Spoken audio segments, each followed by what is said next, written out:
Ready? All right. Hi, everybody. Hi, everybody. Welcome back. Today we have Miss Erin Kubian, who is going to be going over Seesaw for beginners, which I am super excited about. We get a lot of questions about Seesaw, so this is going to be great for all of our new teachers and ones who just felt like they never really could get a grasp on it this past year. All right, welcome guys. I'm Erin Kubian and I am Seesaw for Beginner training today. I would like to first just start off by saying I am not an expert. Last school year was my first year using Seesaw. I absolutely fell in love with it, and I would like to share with you guys some easy activities and easy tips that I felt to be very beneficial for me in my classroom. So just to introduce myself, I'm Erin Kubian. I've been teaching for 18 years. I, of course, became familiar with Seesaw due to like the COVID pandemic and all of that we were kind of forced into as educators. And I just absolutely fell in love with it. What Seesaw actually is, it's a digital portfolio program that collects the students' data digitally and allows a physical workspace all in one organized place. Also, what I found out using the program this past school year was that I'm able to create great assessments, and I'll share with you a little bit later during this presentation about how I did that. The students end up taking ownership in this program. They have easy access tools for them. Just found it much more user-friendly for the K2 age with the tools that were provided by this program, as opposed to Google Classroom for my lower elementary students, especially for my kinders. And they can capture their learning right there digitally, whether recording themselves or having a screen, them uploading a picture. And it's a great parent communication tool. I really did not use the parent communication tool this school year, but I would love to use that this next coming school year, the 21-22 school year. So the things that I enjoyed about Seesaw in my classroom is the students were able to use the computers. I teach kinders, and I was super scared when I got my computer card and they were like, you're gonna have one-to-one computer access, and it was not touchscreen computers. They were laptops just like you and I use, and they had to be able to manipulate, let me go back. They had to be able to manipulate that little touchpad and I was super nervous about it, but start off slow and steady, and they did get it. And they were able to do it, and they enjoyed doing it. They could not wait for me to check their Seesaw activity and give them the reward and all that good stuff. Another thing that I absolutely loved about it is that I could easily differentiate for a grade level. We have so many kids that enter at many different levels. And you have, like for me, I have my ones that have been in pre-K before and that have been with grandma all summer and nothing. So like to be able to differentiate on the same activity, just providing extra slides was amazing to me. I absolutely loved it. It made one-on-one testing a lot easier. We do a lot of sight word identification, letter naming, all of that good stuff, and I have to call them up to me. And that can be very, very time consuming. I was able to create slides where the kiddos were able to record themselves, and then I could check that later in the day so that I wasn't losing teaching time doing that one-on-one testing that we often have to do in the lower elementary. It was just so much better. I was able to actually effectively use my small group to teach and not my small group time to test. I was able to create organized files for each unit or lesson that I had to prep for this school year. So where this school year, I will be able to just go in, pull up my activities, make my adjustments, and roll it out. And then when the students were absent, this was amazing. Once I gave that clever login to my kiddos, they were able, if they were absent due to, of course, being quarantined, or even if they were absent for strep or something like that, they were able to pull up the activities for the day and complete them at home. And I had so many parents email me about how beneficial that was to their kiddos because they felt that they weren't missing out on the learning for the day. I mean, of course, if they're feeling sick, they're not going to do it. But if they're feeling better, they would complete it before they came back to school. So that was just amazing. All right, so let's get started. So Seesaw, you will get to create. I have the paid version. First of all, let me just say that. I have the paid version. Of course, our parish provided that for us this year due to the fact that we used it so much. My principal at Jubin is going to provide that for us next school year as well. But Ms. White just looked up that you can use the free version, and I had the free version prior to getting the paid version with the parish this year. And or you can get the Seesaw Plus, and it is $120. It is for the whole year, that $120, and you get 500 activities, unlimited access, and you get 25 different classes. So this is what my Seesaw classes look like. I have art. These are the classes that I, of course, teach. I have art, my homeroom, self-contained, language arts, math, and music. I have this little Dr. Seuss icon. That's where I would put the fun activities that I wanted the students to complete. So I recommend that you change the colors of each class to make it easier for the students to access.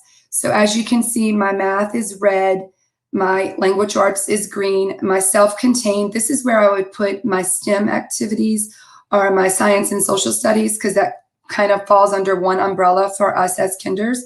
So I would put it in the little purple class right there for them to go complete. And you would be very surprised for my kids. So when I would tell them to complete an activity, I would say, log into your FAST flag, that's what we would call clever, and then go down to your bow tie at the very beginning of the year. These are the terms that I use, and then green class. And they were able to easily do that due to the different color coding that I had provided, that I went in and changed each of my classes on. And then eventually, later in the year, I would just say, log into Clever, go to Seesaw, go to math, and they knew what class I was talking about. I recommend organizing and having different classes so that all of your activities are not in one area, that the students cannot easily find the activity that you're wanting them to do. Having that content class set up is wonderful, and it's easy for them to manipulate. Okay, so adding and creating an activity. The first way that you can add and create an activity is simply just go to Browse Activity Library or click the little plus sign. And I would like to show that to you now. So let me just get out of this, pull up my Seesaw activity. Okay, so here's my Seesaw. I'm not going to actually start from where it was started here because it shows my kids' names, and due to privacy, I don't want you guys to see, of course, my students' first and last names because my kids are still in there. But this is your activity library. There are 3 places that you can look. It automatically defaults you into My Library. This is what My Library looks like. And these are all the file folders that I have, the folders that I have all the activities in. So quite extensive because I created so much this year. You can search the community library. I highly recommend the community library. When you go to the community library, it's taking just a second, you may click your grade level. So for me, it's always kindergarten. You can click all subjects as a default. That's where it puts it. Or if you know something specific that you're searching for, you will drop down to language arts, and then you just type in a code word. It brings you up like the most recent, the most popular activities, but you can just search in this code word. Like we do something at the very beginning of the year that has to deal with Chicka Chicka Boom Boom Tree, of course. Lots of kinder teachers do that. And search, and then you just click enter, and then it brings up all of these activities that you can simply like and make adjustments, copy and edit for that. So this is where I always typically start in the community because let's face it, I don't have time to create activities from scratch. I enjoy creating activities from scratch, but it is very time consuming. So a lot of times I will just start with an activity that's already created. I will heart it like this one is. It will put it in my library, and then I will go to my library and it will be there. So that is how you can choose an activity from the community library. There is also the school and district library. So these are all of your teachers that are here in Livingston Parish, and you can search specific subjects. You can search specific schools. You're only given the option of like all of Livingston Parish or your school. Unfortunately, we don't have the inter-school sharing. If the teachers decide to share it, they can put it on the parish website and it will go into the Livingston Parish Public Schools website, and then you can search Chick-a-Boom. Let's see if there's anything there. There's nothing there. But if I would search my library for Chick-a-Boom, oh, I must have not shared it. I'm so sorry. Okay, so now it's in my library. I'm going to search Chick-a-Boom, and there that activity is that I hearted. So this is the activity. It is made by Miss Bowie. She was kind enough to share it on the community library. Once it's here, there are different things that you can do once the activity is in your library. You can just assign it as is.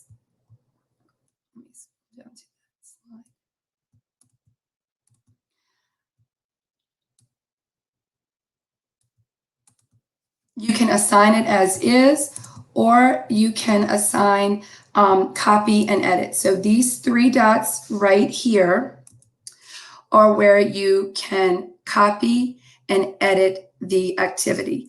I oftentimes will do the copy and edit version because I typically want to add extra slides for my early finishers, for my, my smart kiddos that will finish this activity much quicker. The extra slides are only provided for the paid version. If you do have the free version of Seesaw, the free version is great. You can still do many things.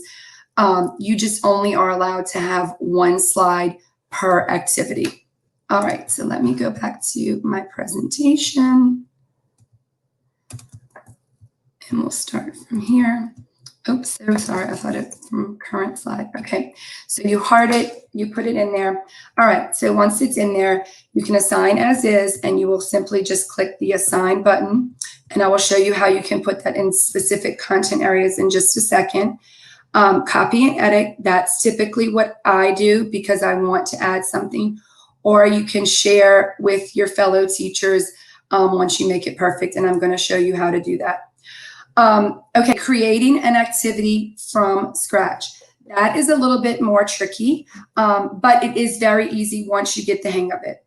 When you're in your library, there is going to be a button right at the very left side of your library activities, and it's just a little plus sign button, and you will create that.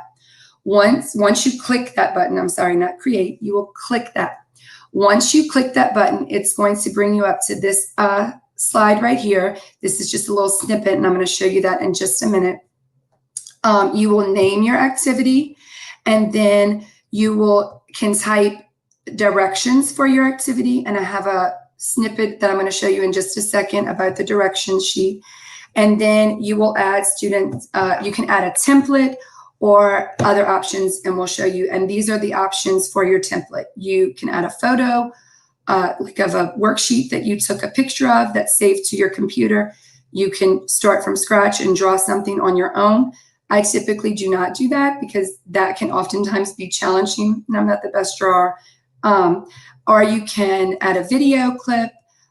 You can upload a PDF file. This is what I do typically do if I'm starting an activity from scratch. It's something that I already have downloaded on my Google Drive, and then I will upload it into the Seesaw. and then you can add some notes or you can add a link. So let's look at that right now. I am going to go back to my Seesaw library. I'm going to go to my library. I'm going to start an activity from scratch. So I'm going to click that plus sign button. It's going to bring me up to just that screen that I just showed you. I'm going to name this activity Alphabets Picture Match. I'm going to type the instructions. I'm going to wait on the instructions because you can wait on that for after, but I want to add a template for the students to be able to manipulate. So I am going to upload from my Google Drive. I just simply click upload from my Google Drive or my computer. You can save different things to your computer and it will bring you to that little file box. As a default, I just always save it to my Google Drive first because that's where I put all my stuff. So that's where my stuff typically is. So of course, lots of people use my computer, so I will have to click me. And then here is my Google Drive. And I am going to add, I have lots of things in my drive. Let me see. I thought I put it at the top. It was my alphabet thing.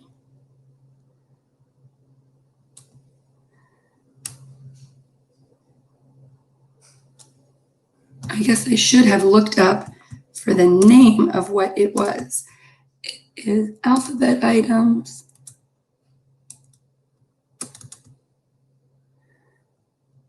ABC Boot Camp. I'm going to copy it.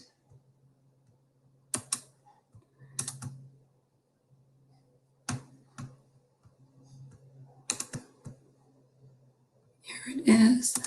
Heather, do you see it? What are we looking for again? I don't see it in here. Why is it not in this one? What format would it be in? Would it be your? It's a file. It's my docs, but I'll just type it. Maybe that's what it is. Oh, there it is. ABC. Sorry, guys. ABC Boot Camp Digital Circles. And then it uploads. It takes a while. That file is pretty big, but it will upload for me to start. And that's the great thing is that you can attach basically any kind of stuff to it and link it in different ways. I mean, you can really get in depth with some of the things that you do when you get real familiar with it and things. But this is just, the kids love it, you know. Anyways, Yes. how'd you work? Go ahead. Okay, so here it is. So this is where my circles are. And then what I'll do from here, this is typically a circle map that I use. And then I will go grab images from just Google, Google, and I'll type in I want them to have an apple. So I'll type in apple clip art. Then I just right click. I just Control C. Typically, I Control C everything. Oh, wait, sorry, going too fast.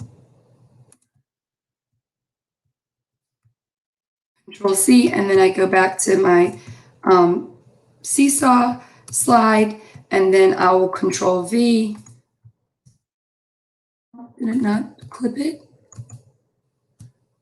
Maybe I have to copy image. And then Control V, and there it is. And I will do this and I'll find all the different, of course, for letter A, I want to find images that start with A and then images that don't start with A. And then the kids just will manipulate and bring this into the circle. Once my activity is made, so we'll just pretend that I did all the letters because it would be time consuming for me to go through. I will, on these images, before we go, on these images, I want to right click and I want to be able to lock size. That is super important when kindergartners and first graders are manipulating images. They just added this feature about 4 months ago. And before, my kids, when they would manipulate the image and the size wasn't locked, especially at the beginning of the year, it would like increase tremendously, and it would take up their whole screen because they're just learning to use the touchpad. So I do recommend locking the sizes. So once my images are all there, I would save the activity, which is just the little green check mark right here. And it's going to save. It brings you back to where we're going to type the directions. Before I type the directions for this, I want to show you guys a direction cheat sheet. So Seesaw has made it super easy for you, of course, to get these images. Kindergartners cannot read, so these images are super important, even the beginning of the year first graders. So these are all the image icons that Seesaw has for them. Of course, kindergarten, we're not using all these image icons. I'm typically just using type or move with your mouse to manipulate an object, and then eventually record and such at the end of the year. So they have a little shortcut, is what it is, for you to type it in the directions.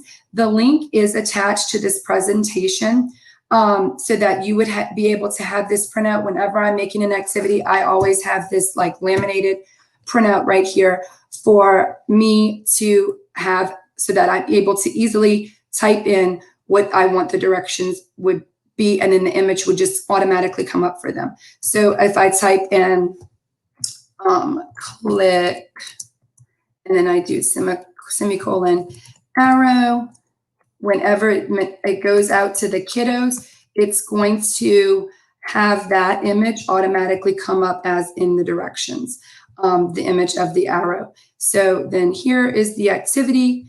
I would again just assign it to my kiddos in a specific content area, because I don't want to just assign it anywhere, because then my kiddos are not going to be able to find it. And I'm going to show you how to do that in just a second. So this is the direction shortcut link. I highly recommend having this available at your easy access. The link is attached so that you would be able to print it out and put it in when you have it in a laminated special spot when you're creating your activities. Sharing an activity is the next thing that we can do. So a lot of times for my grade level, I create ELA activities, and then I easily share it with my fellow teachers. And then Miss Ivy at my school will create the math activities, and then she shares it with me. The easiest way to share it, you're going to click on the three dots, share activities, and you could just put it on the school's, the Seesaw School District's website. If you guys do not have the paid version and you are unable to share the activity through the school district, the next easiest activity would be email to the teachers direct. No, not email to the teachers directly. They would have to have a Seesaw activity. I click on Get Activity Embedded Code. So sorry. I click on the Get Activity Embedded Code. I copy it. Then I will go to my email and I will email it to my teachers, Miss Ivy and Miss Davenport. I click their email. I Control V, send that activity to them, and then they have a copy of it directly to them in their email, and it will pull it up for them. When you do assign it to the parish, it will give you this drop-down menu where you will have to pick the grade level, you will have to pick the subject, and where you're assigning it at. If you just want to assign it to Jubin Park, a lot of times at the beginning of the year, I just assigned my activities to Jubin Park because I was very nervous and I didn't feel that my activities were good enough to share out to everyone. But then I had other friends from other schools that were asking me for my activities. So my typical default now is to assign to the parish and to Jubin Park. All right. Sorry, I had to grab a sip of water. Assigning the activities to your class. You would click Assign. Once you click the green Assign button, it is going to give you all the classes that you have in your Seesaw account. You would need to click the specific content area. And what I recommend is clicking a specific date. So a lot of times I'm making my activities over the weekend on Saturday and Sunday. And there are certain things that I want them to do on Monday and Wednesday. And I don't want all those activities to be in there on Monday when they go to their green class for language arts, because it would show them all those activities and then they have to scroll. And kindergartners just cannot scroll up and down right away and all of that good stuff. So what I do is I will click schedule, that little button on the left-hand side of the screen that I'm pointing to right now. And I will click schedule, and I will schedule it for a specific date that I want the activity to roll out. That was super beneficial for me so that the kiddos were not scrolling all up and down. So just like what I said, I would click assign. I would click, this is alphabet activity. So it is a language arts activity. And then you can either, the green assign to class just popped up green. So you can click that if you want it to go out right away. Or you can click what I recommend, especially if you're creating your activities during the weekend and you want them to roll out on a specific day, is to click set schedule and you click assign on a specific day. And so I want this to roll out on the 15th, next Tuesday, and you can even do a specific time. If you know that you're teaching ELA in the morning and you want the activity to roll out for your ELA time, then you would click in the morning at that specific time. If you're teaching math in the afternoon, then you can click a time in the afternoon that you would click and click check mark. It brings you one more time to make sure you want to assign it on June 15th at that time, and you click yes. And then the activity is assigned to your classroom. And then it asks if you want to view it. Typically, I do want to view it because I want to make sure that it's there. And if I'm rolling it out on a specific day and time, I want to make sure the activity is the first thing that my kiddos see.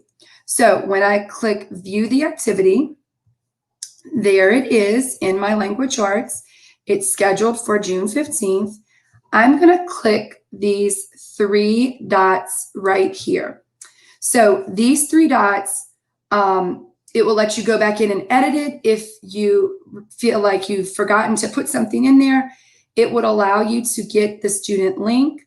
I will do this when I'm making a weekly planner, and I'm going to show you that towards the end of our presentation today. Or it will give you a pin to the top. This was a new feature that was added this year around in October or November.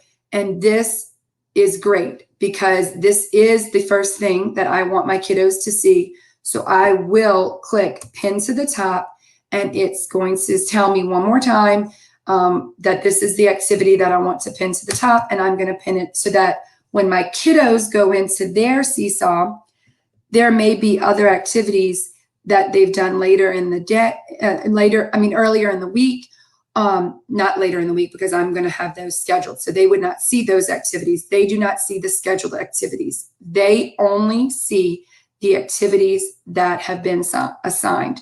So if there were multiple activities, they would see all of those activities and my kiddos would have to scroll up and down. Whereas when I'm pinning something to the top, when they go right to the assigned content area, they will see that alphabet picture match that I want them to complete first. So pin to the top is an amazing feature. Definitely recommend using that, especially when you're wanting them to complete something on that specific day. This is just an example of what an activity will look like from the student's end and the tools that they are able to use. So I wanted to show you guys the different things that they are able to do within an activity. So the T is for type. That's what we always say when they're getting to, they would click the T button and then a little text box would pop up and they would have to use their keyboard. Of course, for me in the beginning, kindergartners, we're not typing anything because we don't know how to spell anything. So we're mostly just manipulating with our hand feature and the arrow. They can record, and I honestly started using the record tool around the end of October because I started doing those individual assessments. They can take a screenshot. A lot of times at the beginning of this school year, my virtual kiddos, I had 3 virtual kiddos, and they would complete different art activities or they would do something extra at home, and their parents wanted to send and put that in. So their parents would just take a camera, click on the camera icon, take a screenshot of a piece of work that they completed, and then put it right there into the slide. And then they have 3 little dots, and I'll show you what each one of those dots, the features that they can do on the activity right now. And then these are the tools that they could do at the bottom. So typically at the beginning of the year, my kiddos are just on the hand. When the hand is up, that just means that they have the arrow and they're manipulating with their touchpad on their laptops. They can click the pencil icon. It will bring up a pencil, a pen icon. Pen is what, when they're writing, I typically let them do the pen. It's a little bit thicker, a little bit easier for them to manipulate. The pen, the pencil is very fine. You can also change the width of each of these tools, but of course my kiddos don't know how to do that. They have a highlighter tool. They have this highlight rainbow tool where it like shines up on the outside of what you do. The kiddos love that towards the end of the year. And then of course the eraser tool. So I will go into one of my activities in my library, and so I can show you it from their perspective. So this is my library. I'll go into that activity. That was a diagraph activity.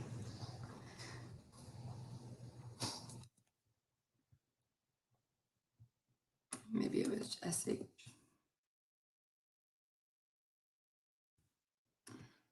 And there it is. Okay, so I'm going to assign it now because I want to show you guys from the kids' perspective, and I also want to show you how you can play. A lot of us have smart boards, and so if you're not ready for them to manipulate the laptop, you can go in and manipulate it together on the smart board. That's at the very beginning of the year. That's exactly what I did. And I would show them from my perspective where we were playing whole group and then practice on their laptops.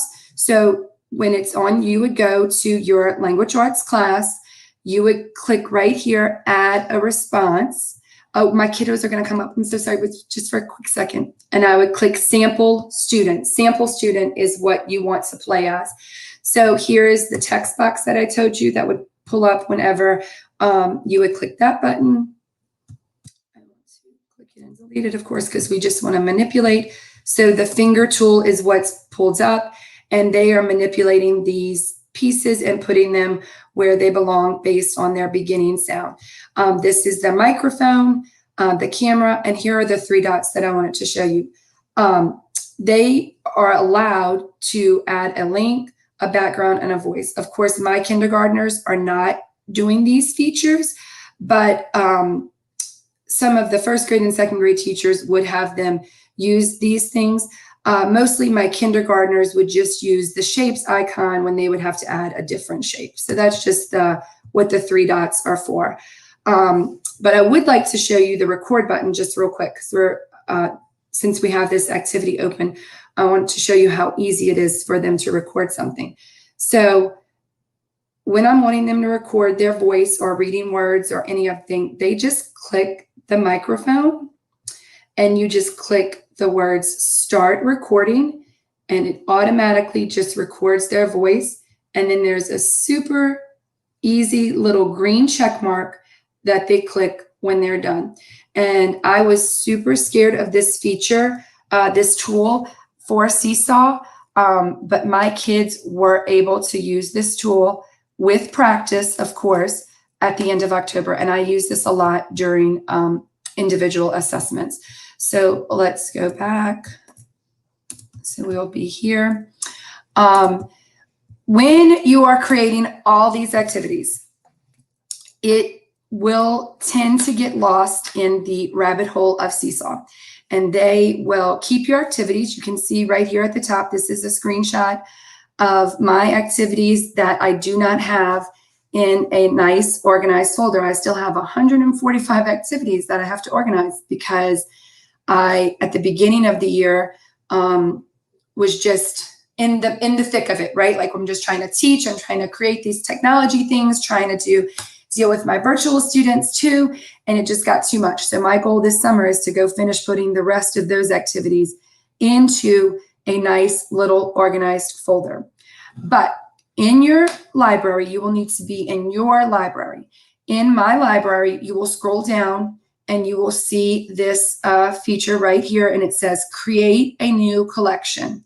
And so I will organize my activities once I have all of them in there that I want, and I will create whatever I want my collection to be called. And then I click and create it.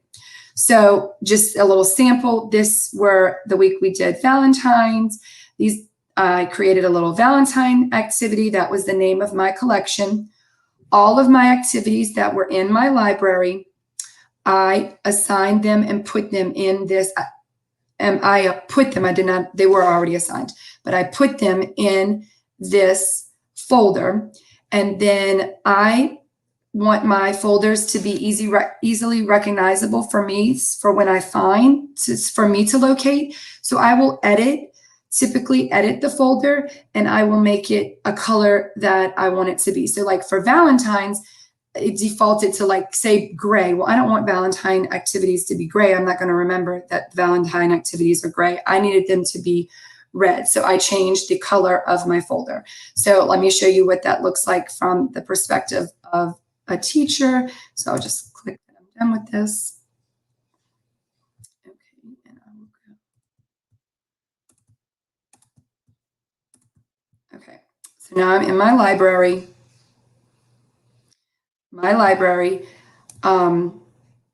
do want to tell you this first because my coworkers were confused about this. Your recent activities, it will keep your top recent 8 to 10 activities at the very top. That might not always be the activities that you're looking for. Those are just the ones that you have used or edited recently. So that's why those activities are there, because these are the ones that I have used or edited recently. So these are all, as you can see, Heather, and you are able to see these collections, right, on your ends? Yes, and they're all very nice and color coded. I love it. Okay, so that's what I wanted to show you right now. So, I started creating a lot of activities in CKLA. I told you guys that I was in charge of the ELA part of the Seesaw. So I would create different weeks and different lessons, but I wanted them all to be the same color code. So as you can clearly see right here, like all of my CKLA activities, Unit 3, are all right here, and they are orange. And then when we go to Unit 4, I made it a different color. So I didn't want all of my CKLA activities to be orange. I needed each unit to be a certain color, so it would be easy for me to find this year when I'm going to edit those activities. So where I told you that was, it's going to be at the bottom of your collection, and you would type in whatever you wanted your folder to be, and then you would create. And then we'll just look at the activities that I have in one of my folders, and then here are the activities that I have in one of my folders. Let me show you how to actually put the activities in a folder. So I'm just going to do a sample for Seesaw presentation, and then the folder is created. Okay, so then I'm going to go to the activities that are not in a collection. And I told you it was quite extensive because when I first started it was.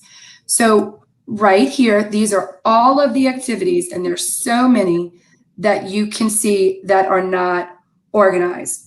When you want to put them in a folder, you're going to just click this word right here where it says organize, and you're going to go find the folder that you just made. So my folder was Seesaw presentation, sample for Seesaw presentation, and I just click it right there, and it automatically disappears and goes into that folder. So then if I would go back to my library, then I would go down to the sample Seesaw presentation folder. The activity that I just clicked is right there. So I definitely recommend this, because you could, as you could clearly see, I still have 146 activities that I need to organize, because when you're creating. This would be a good thing for people to do maybe over the summer leading up to next year, if they were Seesaw users, is to actually go in and do some organization, almost like organizing your Google Drive. Because like I said, if you had the paid version and you're going away from the paid version, you can only have 100 total activities. So that might be something to help you go and cull what's super important to keep and which ones you can go ahead and delete out. But also, if you're going to continue with a paid version and you can have more than that, then you can go ahead and get everything organized so that you're not searching for it later. Yeah, absolutely. I am actually helping. I have to finish organizing my activity because another co-teacher did not organize her activities, and we're going to organize them together. I'm going to help her organize them because it's just so many that she now has to organize. Yeah, okay. I've never organized mine, and I'm a little scared to go look. Not going to lie. Yeah, it can be overwhelming. Once I realized that they had that feature, I immediately started using it, because I want to be able to access everything that I have created. Of course, we don't want to have to rebuild the process, Yeah. All right. No, time consuming. Absolutely. So one of the features that I absolutely loved was being able to do the one-on-one testing. In the lower elementary, we do have to do a lot of one-on-one testing, because I need to know for certain if they know that the letter A says and that they're able to read all these sight words that I'm teaching. And that can be very time consuming as a lower elementary teacher when you're having to do all of this one-on-one assessment.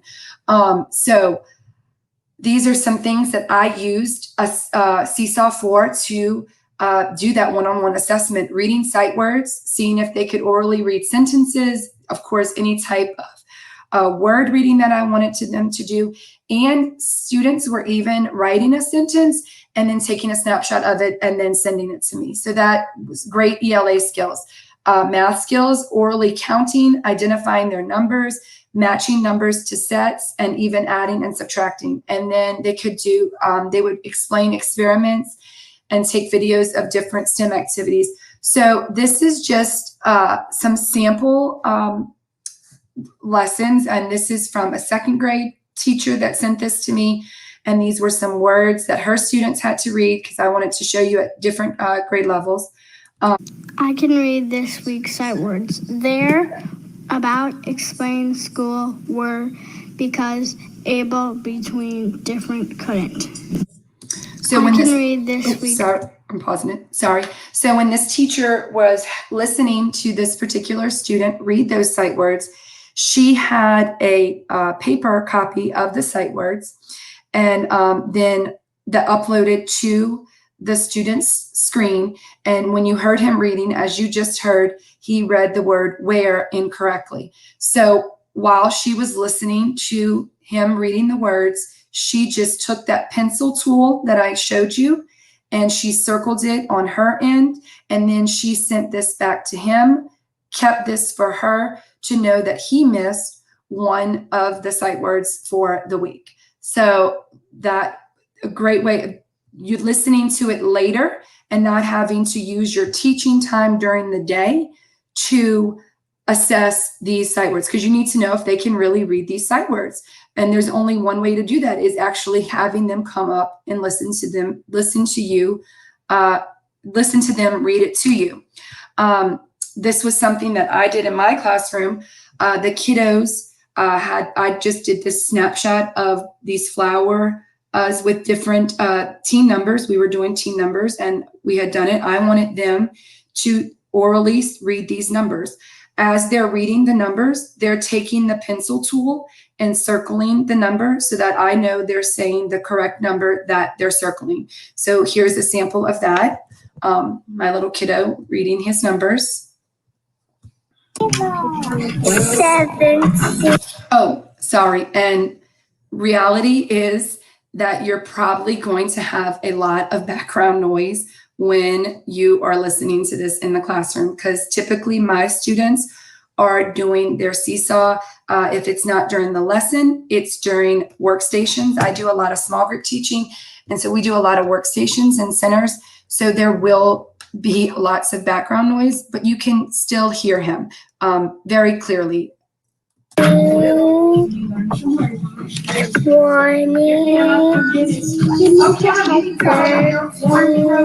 Your yellow robe. The color orange and yellow. Okay. All right, yeah.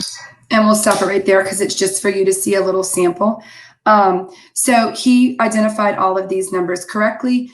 Later that day, when I was at practice with my kids or dance or whatever, I am able to listen to each one of my students, and then I have a little check sheet and I mark off any numbers that they miss and who can and cannot do it. And as you heard me in the background, I was doing small group teaching at that time. So I'm not losing teaching time listening to students come up to me and identify these numbers.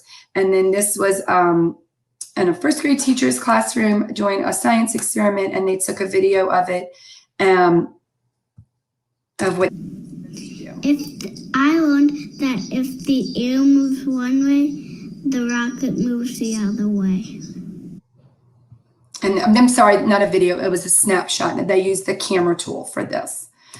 So Seesaw is a great way to get those one-on-one assessments done much more efficiently and allow you to actually teach and not assess.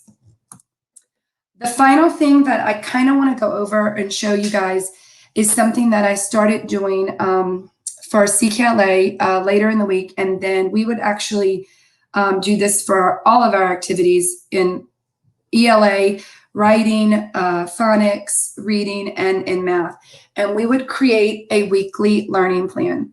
Before I go into the hyperlink, I just want to show you real quick what it would look like on each day, and then I'll click on the hyperlink and show you how you can edit this. This is great for keeping all of your activities for that day in that specific content on different in order, and the kids can easily access each activity. So that's why I started using these. I use this all of the time once I found out about it, and it was extremely, extremely helpful.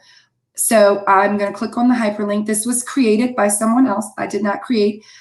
Seesaw has a great community of sharing, and I want to get to that before we finish. So I'll go through this rather quickly so that I can show you the great community of sharing and get some how-to help. So this weekly planner, I typed in the community library. I just typed in weekly learning plan template, and many came up. This is the one that I chose that I liked. It's linked here in the presentation, so you will be able to access this one. And I would just click copy and edit, of course, and then I would type in my own instructions. I'm going to edit the template is what I'm going to actually edit. And then for each day, I would copy and add a link. This is when I would link, and I would add the link to the activities. That's when I would get the student link.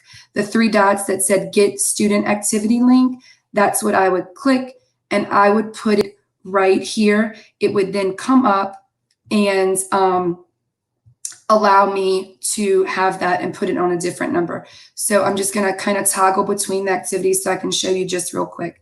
So I want to go back to my class.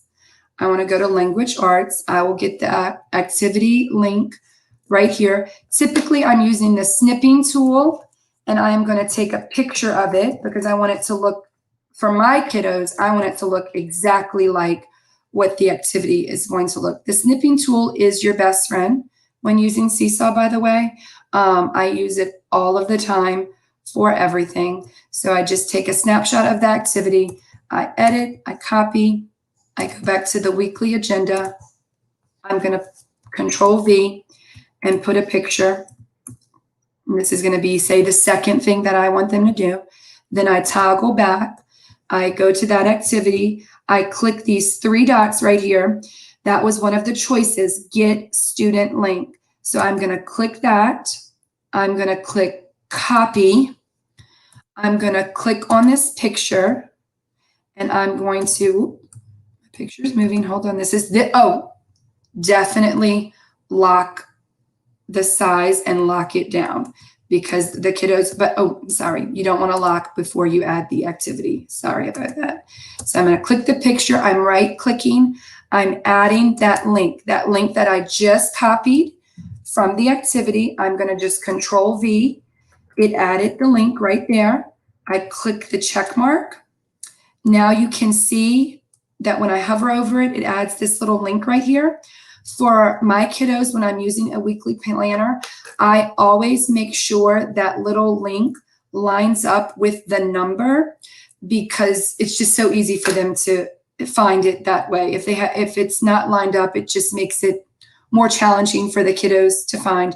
And then the final thing that I want to do, of course, is lock it down because I don't want to allow my activities, my students to move the activities that I have set up in here. So, for example, in CKLA, I will have a video, typically a song or a diagraph song or an alphabet song that we do, and then I'll have our different activities and I will put them all right here. Sometimes I may only have 3 activities and that's okay. It's just an easy way to organize all of your activities by the week. I will typically use this me, and then they will roll out and they will typically just do like number 2 or number 3, whatever the ending activities are. The beginning activities are for me. So it's an easy way for both of us to use the same program. So that is the weekly learning plan.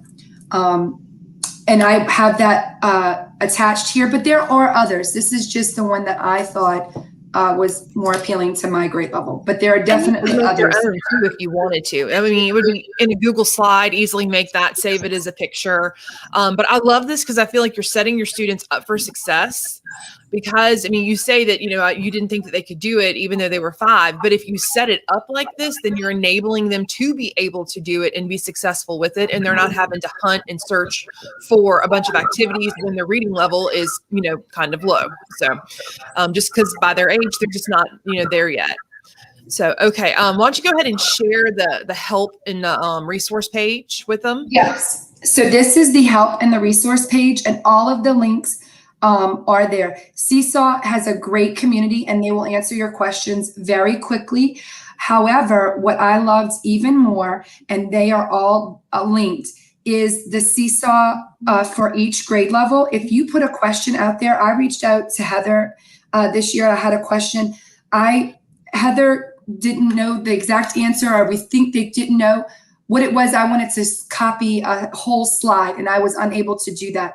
And I put that question on the Seesaw for kindergarten teachers. In a matter of 20 minutes, I had like 112 responses. It's amazing. They are super, everybody that is part of these groups are very helpful and very willing to share their knowledge for free.